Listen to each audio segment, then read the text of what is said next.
Before I begin, I just would like to say that I've really enjoyed this experience, getting to know many of you and participating in several interesting activities over the past couple of months. I've really appreciated this opportunity to engage with your team, with your research cluster. So thank you again for having me.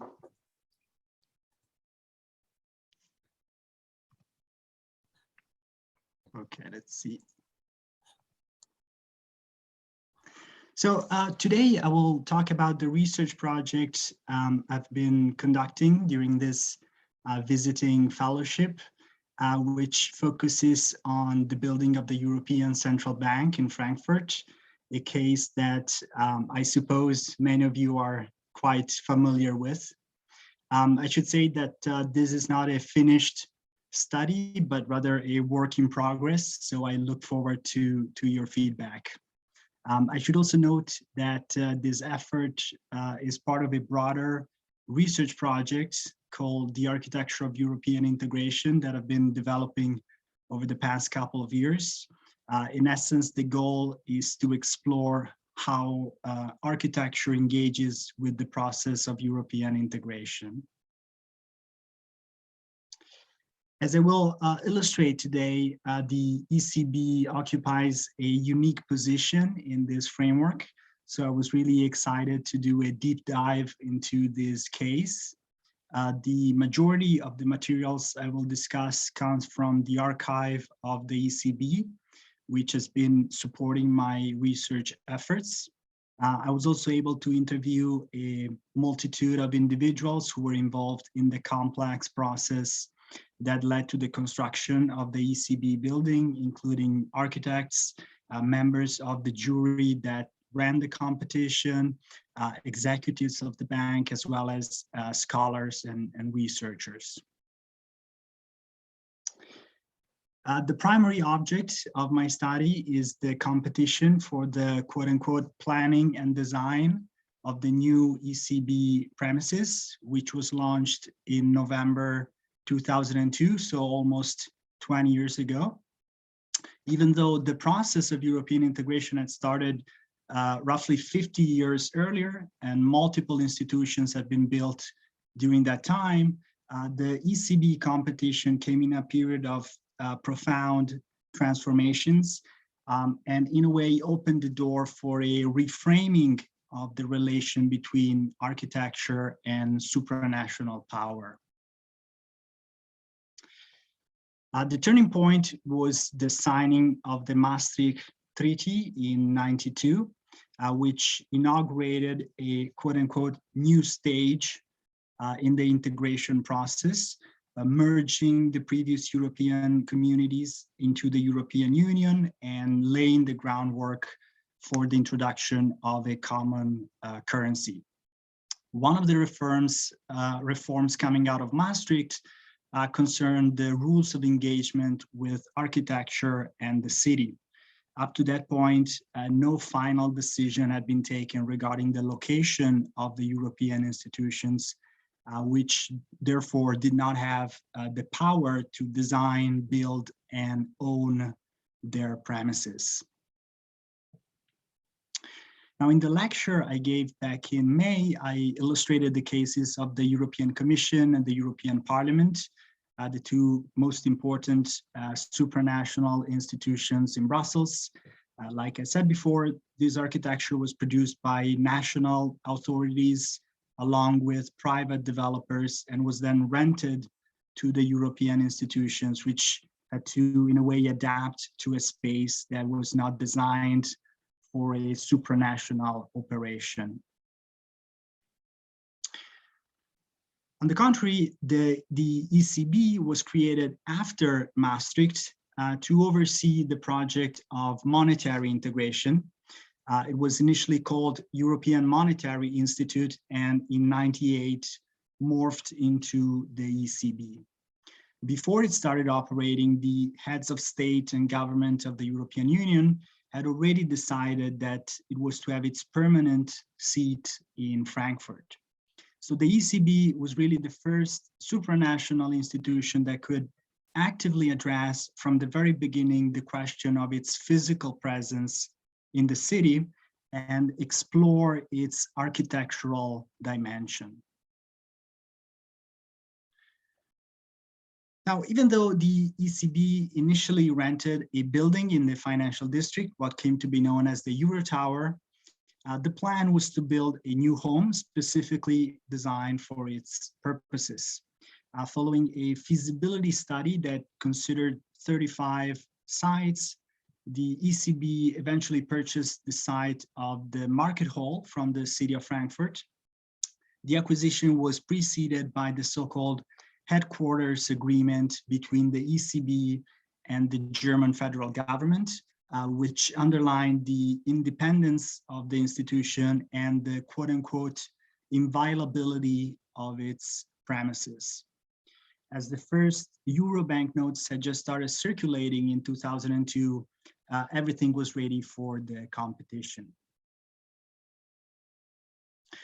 Now, in addition to having the power to drive this architectural project, a power that the European Commission and the other European institutions did not have at the time of their placement, the ECB is particularly relevant also because it oversees the area in which the process of integration and supranationalization has gone furthest, the area of monetary integration. As noted by Heisenberg and Richmond, the creation of the euro represents the most significant deepening of the European community since its inception. Haworth and Lodell went as far as to argue that, quote, the ECB has become the most important institutional creation in Europe since the institutionalization of the nation state in the 17th century. It is the ECB that perhaps best defines the relinquishing of state sovereignty to an institution with powerful supranational mechanisms of decision-making and enforcement, end quote. So if the degree of supranationalization can be measured by the level of autonomy from national entities, the ECB is certainly the most advanced European institution in this respect. Now, the importance of monetary policy made it so that the power and influence of the ECB quickly extended beyond its mandate, from maintaining price stability in the Eurozone to supporting its general economic policies to becoming a key actor in its political governance. During the financial crisis of 2008, precisely as construction of its new headquarters got underway, one could argue that the ECB became the de facto government of the European Union. So designing the ECB headquarters during that time was a unique opportunity to help shape the institution that, perhaps more than any other, had come to effectively exert power in the complex space of the supranational. Now, in September of 1994, as the European Monetary Institute had just begun its operations in the Euro Tower, the German Architecture Museum held an exhibition titled The Bank, 3 Architectural Concepts for the Future. Herzog and de Meuron, Chipperfield, and Soto de Moura were invited to address an interesting question. Quote, how will the bank of the future look like? Surprisingly, no one mentioned the fact that a new type of bank had just come to Frankfurt. Herzog and de Meuron argued that, quote, the bank of the future will look the way the bank has always looked like and give us the same impression the bank has always given us, a stable, firmly rooted, unmistakable structure, which is immediately recognizable as the bank in any urban context, despite the plethora of symbols, signs, and billboards, end quote. As you can see, their model consisted of a large cubic volume with little to no openings. Now, a couple of years later, the ECB competition brought about several additional layers of complexity to this conversation. Now the question was more specific and layered. Jacob and McFarlane, one of the 71 firms that participated in the competition, framed the question in these terms. Quote, how could the Central Bank of Europe be represented architecturally? So both the institution and the architects were basically navigating in uncharted waters. The need for a change in approach was underlined most directly by OMA, which argued that, quote, conceiving a building for the European Central Bank is like flying blind, venturing into a domain with no clear references. So far, the question of a European style or iconography to accommodate Europe's increasing integration as the usual habitat of business, a high-rise tower clad in beige marble with brown mirror glass windows. Besides the building's name, Eurotower, no effort has been made to present the bank as one of the symbols of a unified Europe. However, from the launch of the competition to the inauguration of the building designed by Koop Himmelblauw, the opportunities and the challenges presented by this unique case were constantly understated. The competition brief basically set the tone right away, other than generically acknowledging that the design proposals would constitute, quote, inspiring contributions to the building of a unified Europe. The organizers of the competition did not really highlight any of the political dynamics behind this effort. According to the brief, one of the most important requirements was the integration and preservation of the market hall.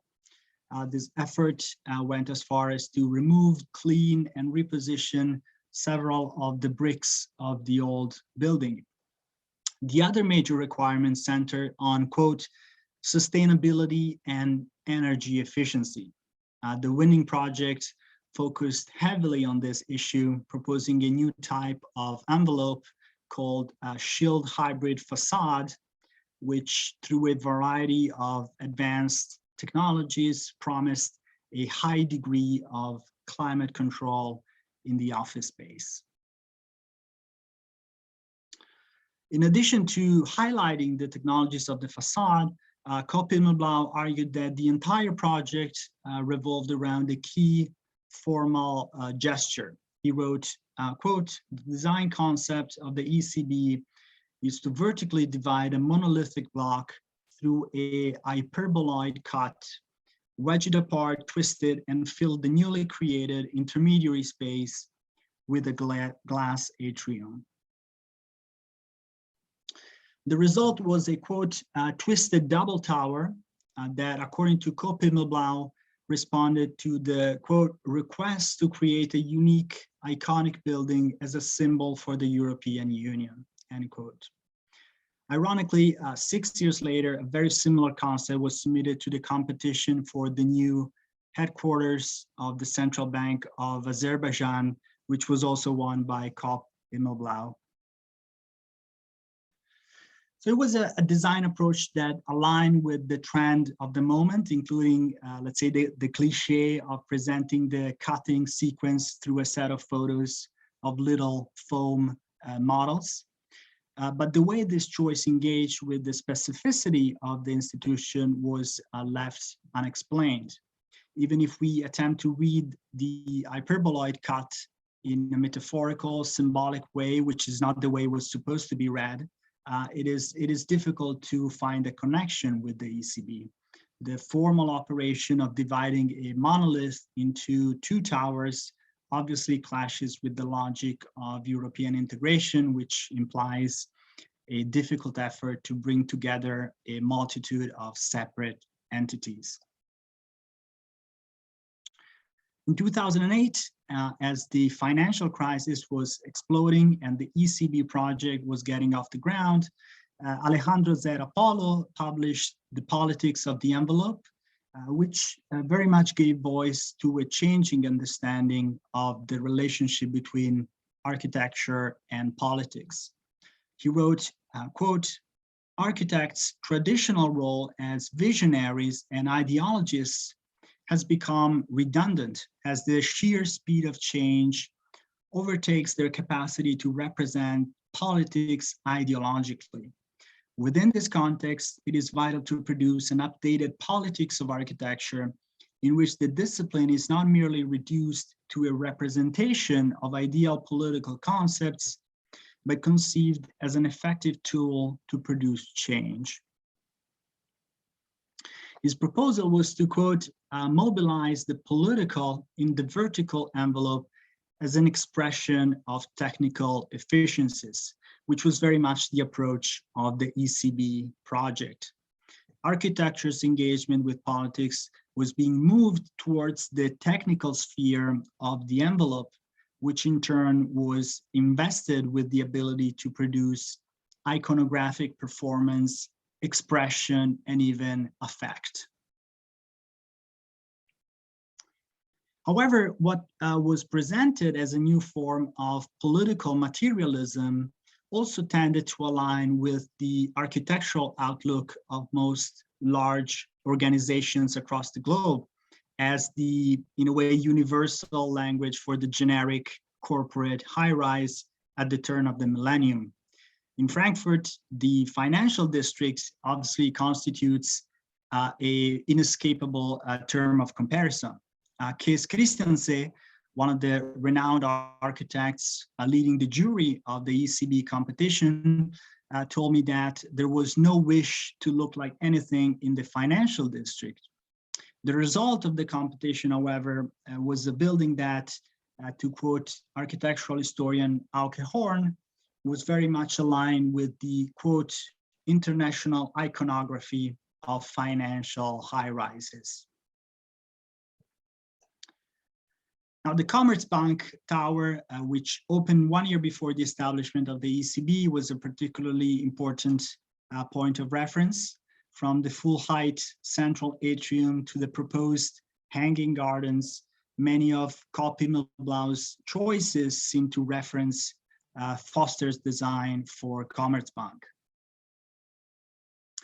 Another key reference was the Deutsche Bank building, which went through a transformative renovation process as the ECB was beginning construction. From a massing perspective, it was a similar example of a double tower scheme connected by a central atrium. But the primary aspect linking all of these turn of the millennium projects was the emphasis on the performance of the envelope. In 2008, the ECB decided that its new premises should be 30% more energy efficient than stipulated by the German energy saving directive. In 2009, Commerzbank received the Green Building Award. In 2011, Deutsche Bank was the first high-rise renovation project to receive the highest possible certifications for LEED Platinum and DGNB Gold. According to Rainer Frost, a historian who worked at the Deutsche Bank archives, this effort was, quote, the hallmark of a new era and a highly visible expression of the financial and ecological identity of a global institution which has always been aware of its social responsibility. So during the financial crisis, as the, let's say, the misconduct of institutions like Deutsche Bank was being exposed to the world, financial and ecological concerns were swiftly juxtaposed in the hope that a super efficient envelope might help in the process of identity rebuilding. Now, even though the material architecture of the ECB drew close to that of commercial banks, its institutional architecture had a very different model, which was also based in Frankfurt, the Deutsche Bundesbank. As noted by Philip Meyer and others, the Bundesbank acted as the blueprint for the ECB. It was a fitting blueprint, not only because Germany had by far the strongest economy in the Union, but also because of the way the Bundesbank had been structured after the Second World War. After the collapse of the Nazi regime and its Reichsbank, the Americans basically redesigned central banking in Germany, creating a system modeled after the US Federal Reserve. The first phase consisted in a process of decentralization through the establishment of regional central banks that were coordinated by the so-called Bank of the German States. Only in 1957, when the situation had become stable, this network was then replaced by a more centralized structure with the establishment of the Bundesbank. In light of what had happened in the first half of the century, this new institution was the first central bank in the world to be given full independence from government, one of the key principles that was later adopted by the ECB. Now, a new independent central bank required a new home, which was eventually built between 1967 and 72. As you all know, the project designed by ABB architects centered on a 200-meter long horizontal concrete slab, which was described by one of the bank's board members as a, quote, brutalist building that radiates a strong sense of objectivity and functionality. Wolfgang Voigt, former deputy director of the German Architecture Museum, noted that after the experience of the Reichsbank, quote, any notion of the architecture being used as a statement of power was avoided at all costs. Now, the Bundesbank and the ECB were shaped by similar conditions, as they both originated from difficult processes of unification and were both given full independence from government. As such, they both needed to avoid any statement of power out of the ordinary. So while the Bundesbank slab spoke the brutalist language of its time, the ECB tower was able to blend in with the corporate skyline of the financial district.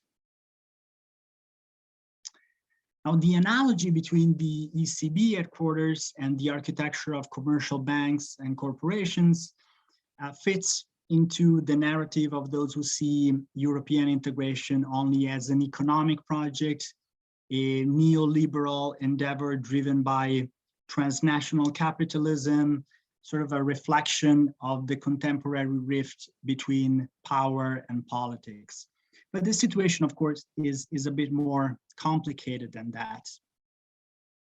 European integration is a complex, non-linear process where most of the progress happens through gradual spillovers, often behind the scenes. Political scientists use the expression hidden integration or integration by stealth. Unlike most state institutions, the European institutions are very careful not to project their power because they fear that, given the complex and fragile nature of a supranational democracy, that power may be perceived as illegitimate. So in the exercise of power, the goal is not to stand out, but to blend in. Now, a good example pertaining to the ECB is the remarkable case of the design of the euro banknotes. Right before the launch of the competition for its headquarters, the ECB went through a painstaking process to define the iconography of the euro, a set of architectural images designed to appear as quote unquote neutral as possible in order to be accepted by all member states.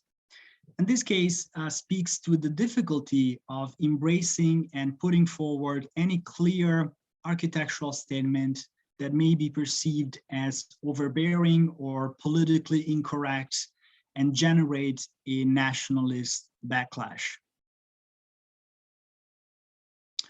According to Kees Christensen, the jury that selected the proposal by Koop Himmelblau saw the ECB as a quote-unquote service institution and therefore was not looking for, quote, great monumentality or extreme formal expression. For example, the jury appreciated the design concept presented by Joe Eisele, who was awarded the third prize in the competition, arguing that, quote, it refrained from creating a unique and distinctive landmark for the ECB, but was efficient, technically and economically feasible and commendable. Francis Gross, one of the ECB executives who oversaw this endeavor from the inside and also served as the secretary of the jury, was quite open in recognizing the will to understate the political and symbolic dimension of the architectural project. From his perspective, the emphasis on the functional and technical aspects of the building, rather than its unique status as a supranational institution, spoke to the quote-unquote culture of the ECB. On this issue, Gross made an interesting comment. He told me, we can actually see that an institution's approach to architecture reflects its approach to its mission, which can raise some concern. Now, on the one hand, the ECB always had a functionalist culture, which informed its approach to architecture as well. A recent publication produced by the bank itself points to the fact that, quote, the competition brief, the final decision of the jury, and the following planning phases all focused on the functionality and sustainability of the new premises. On the other hand, throughout this process, another important question kept presenting itself, the question of the image of the ECB. Of the 71 competition proposals, 24 were rejected for this reason. Quote, the jury found that the outline concept would not reflect the values for which the ECB stands and would not convey the appropriate image. On the contrary, the winning proposal by Kopp Immelblau was praised by the jury for its ability to, quote, convey a powerful image and reflect the values of the ECB. So the ECB provided in the brief a list of values, which included transparency, communication, efficiency, and stability. As for the question of its image, however, there was never any explanation. No one articulated why any image was deemed appropriate or inappropriate. Now, in the case of the euro banknotes, this problem was addressed by carefully elaborating a set of architectural images that, while being realistic and somehow recognizable as Europeans, did not represent any existing building.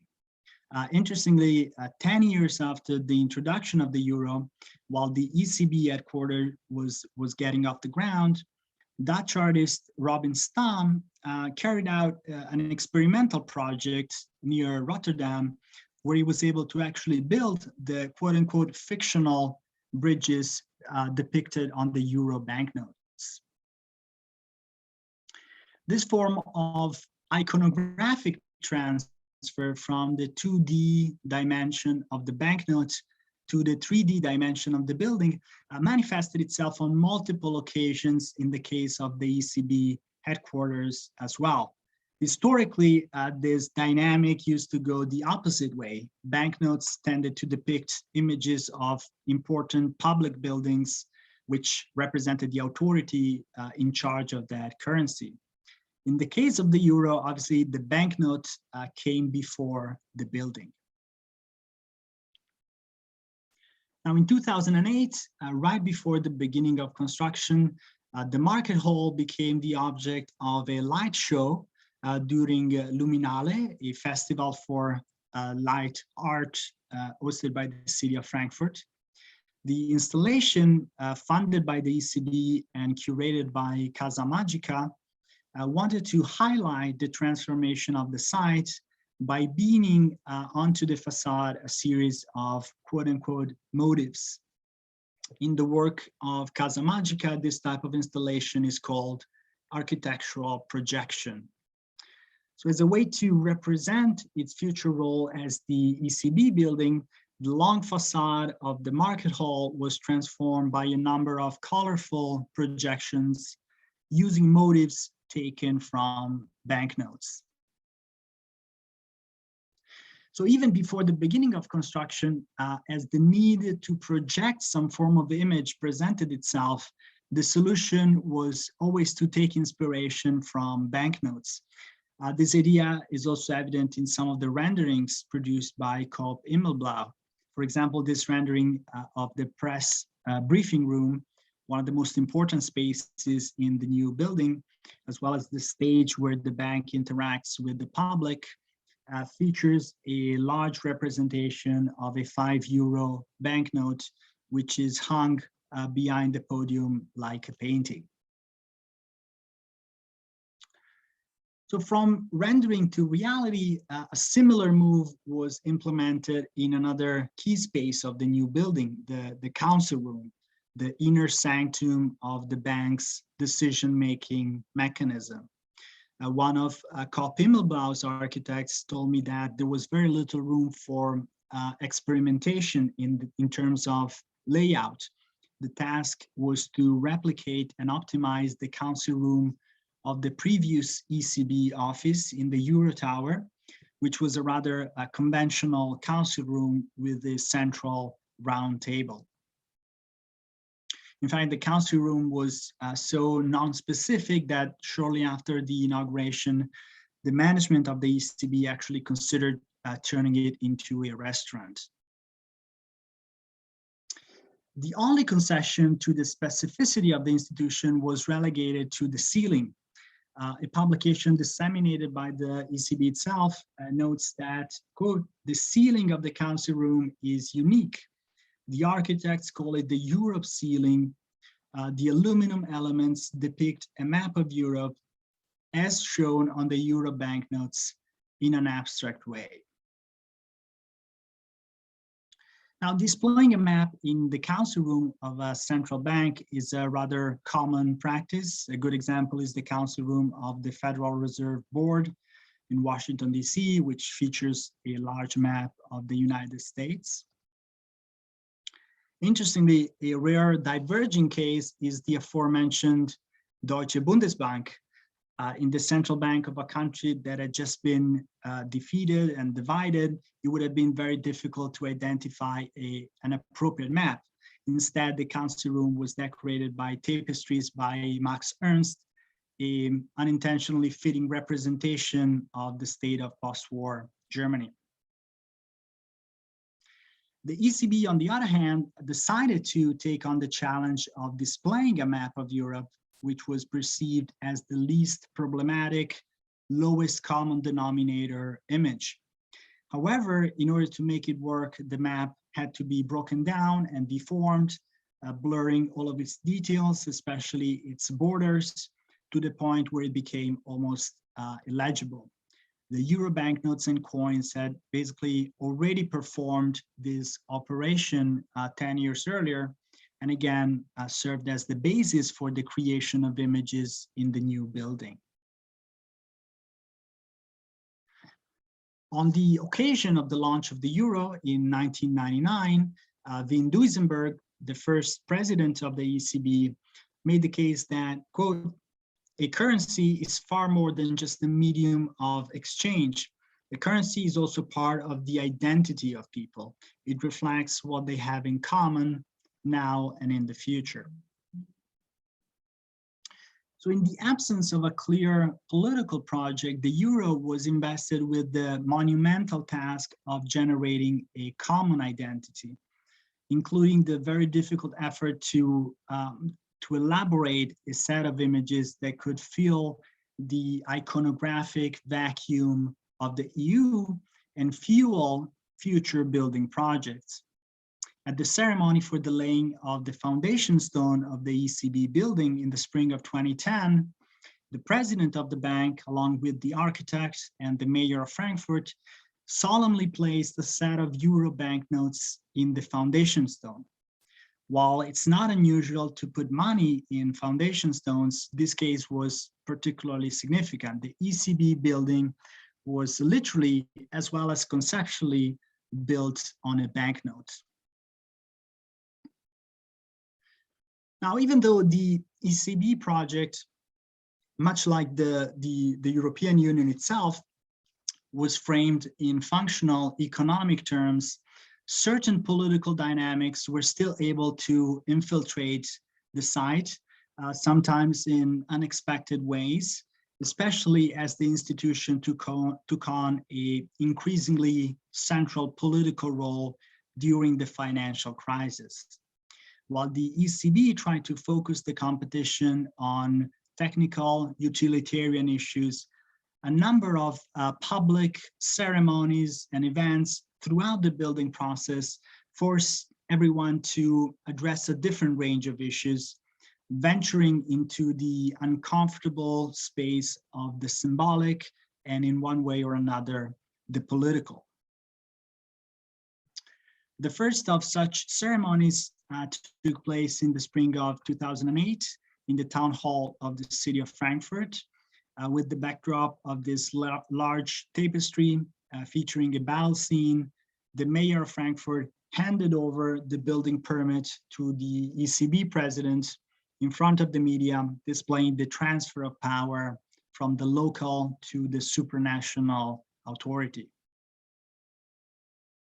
As already mentioned, the same people were also involved in the laying of the foundation stone, a very articulate ritual that set out to display the merger of multiple national central banks into a single European institution.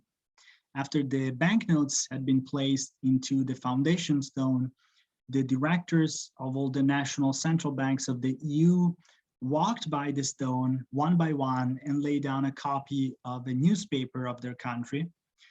The architect also had a key role in the ceremony. He was asked to place the plans of the building into the foundation stone.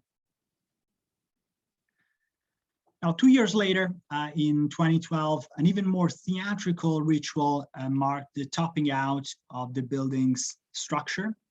In line with a tradition that spans across most of Northern Europe, the builders raised a topping out wreath and placed it atop the tower. Again, the governors of the National Central Bank, one by one, hung the flag of their country onto the wreath, which had already been dressed up with a multitude of ribbons carrying the European flag. So while the foundation stone was meant to be underground forever, this was a temporary but highly visible display. Made of pine branches and clad in flags, the wreath was shaped like a building, a little pavilion that embodied the process of supranationalization behind the ECB. So even if only for a few hours, a purely symbolic temporary pavilion designed to express the uniqueness of this institution, as well as the political dynamics behind it, was placed on top of the actual structure. Now, when the project was finally completed in March 2015, another ceremony was performed in the new building as all the local and European authorities came together to celebrate the inauguration. Meanwhile, outside of the building, a different set of political forces had started to mobilize, and as the ribbon was being cut, a major riot exploded in the neighborhood. Activists from all over Europe had assembled in front of this new architectural landmark to protest the austerity measures carried out by the ECB during the financial crisis. Of course, they didn't see the ECB as a neutral service institution making technical decisions. They saw it as a political actor. So although the goal of the institution was to understate its political dimension, the new building was immediately turned into a site of political engagement by European citizens. Since the very first day of its inauguration, The area surrounding the ECB building has been occupied by many political rallies and demonstrations. One of the most recent was a Greenpeace demonstration in which two activists paraglided onto the roof of the building and unfolded a large banner covering the super green facade with this message. Now, tracing this process and analyzing the institutional messaging, these events and ceremonies, we can actually see that the ECB itself gradually started to reassess its own role and priorities. When the ECB acquired the site of the market hall, the motivation given to the public was that it was, quote, the most economically viable site. In 2010, at the foundation stone ceremony, President Trichet said that the priority was to provide the bank with a, quote, functional headquarters while keeping the building costs within budget. 2 years later, at the topping out ceremony, the main speech again was all about budgetary issues, detailing all the costs of construction. By the way, the building ended up being almost 400 million euro over budget.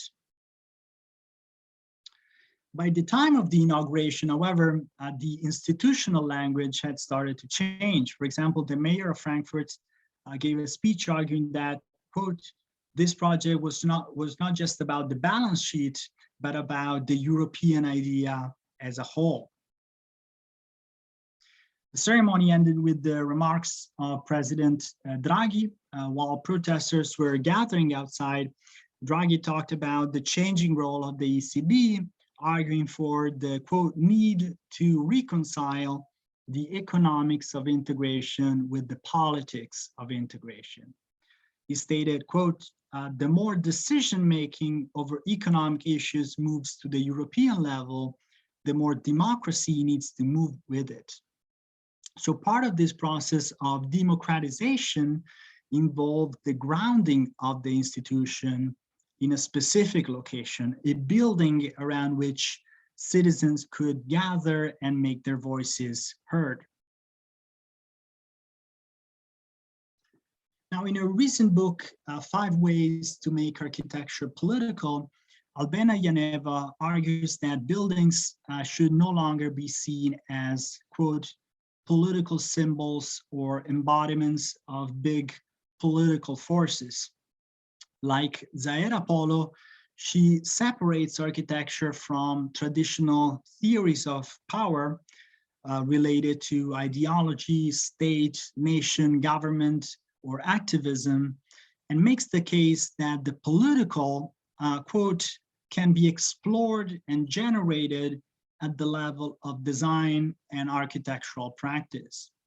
So this position attributes a great deal of political agency as well as autonomy to the practice of architecture.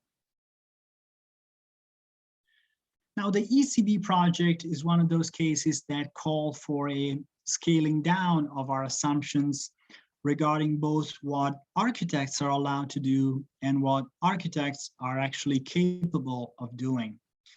The development of the Holocaust Memorial is a good example of the degree to which the ECB wanted to keep architects away from the space of the political. In order to commemorate the darkest chapter in the history of the market hall, when its basement was used as a gathering place for the deportation of Jewish families in the 40s, the ECB wanted to include a memorial in its new premises. However, the design of the most symbolic space in the new ECB headquarters was divorced from the 2002 architectural competition. A separate competition was organized only for the memorial in collaboration with the city of Frankfurt and the local Jewish community. So the two processes, the building and the memorial, ran in parallel and were both completed in 2015, but did not really interact with each other. At the inauguration of the memorial, this space was presented as, quote, a symbol of why we can never again risk to split apart. In fact, the entire process of economic and political integration in Europe had been set up after World War II as a direct response to the horrors of nationalism pushed to its extremes. What happened in those basements is exactly the reason the European Union was created. Now, while the basement of this new supranational institution in Frankfurt was literally one of the sites where those horrors unfolded, the architectural competition carved out that space, which was addressed as an isolated design task.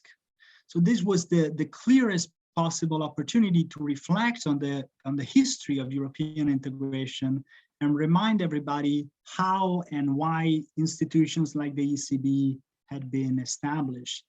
But none of the proposals for the 2002 competition could, in a way, seize this opportunity because this loaded topic had been, in a way, taken off the architect's table.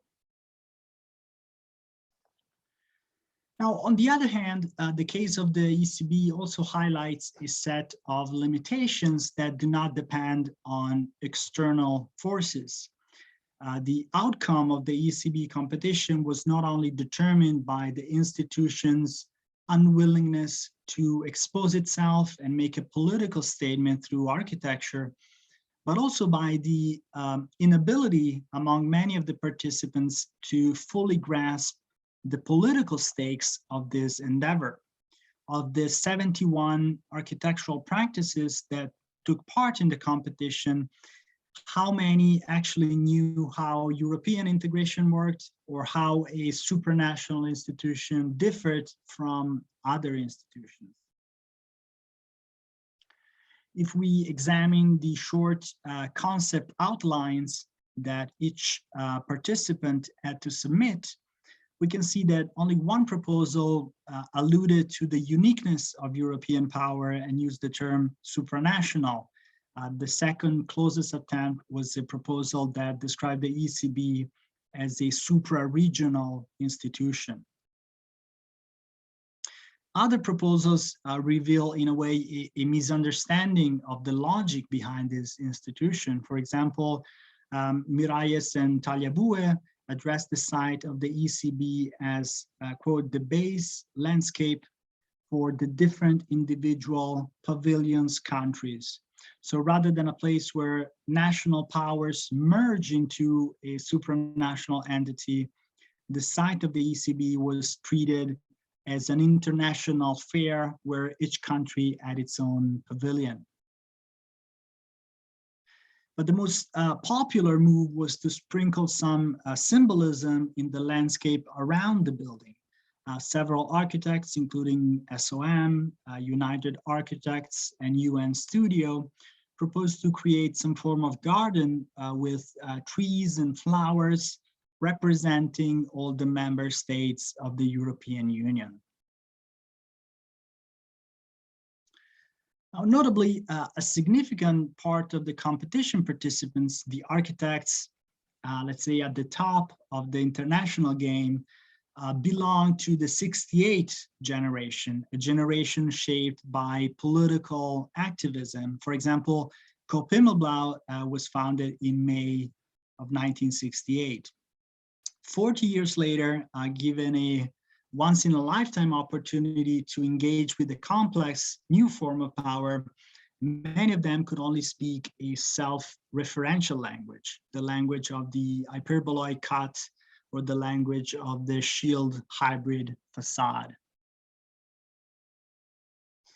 Now, in my previous lecture, I illustrated a series of unbuilt plans for a European federal district drafted in the 1960s. For all of their naivete and delusions of grandeur, those architects understood and wanted to address the political questions at the core of these projects. The case of the ECB, I think, speaks to the opposite problem.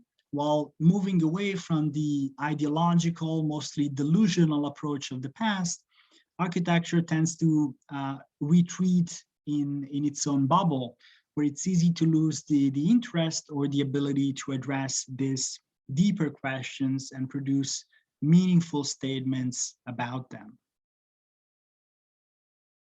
Even though the ECB competition did not give much leeway to experiment and push beyond the envelope, 20 years later, it provides a lot of material for a conversation about architecture and its engagement with the European project.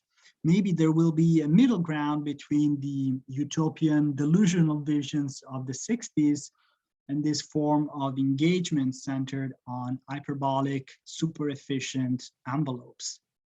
So going forward in this effort to think about the relation between architecture and power in its increasingly complex forms, it may be useful to keep in mind the warning that utility established as meaning generates meaninglessness. Thank you very much.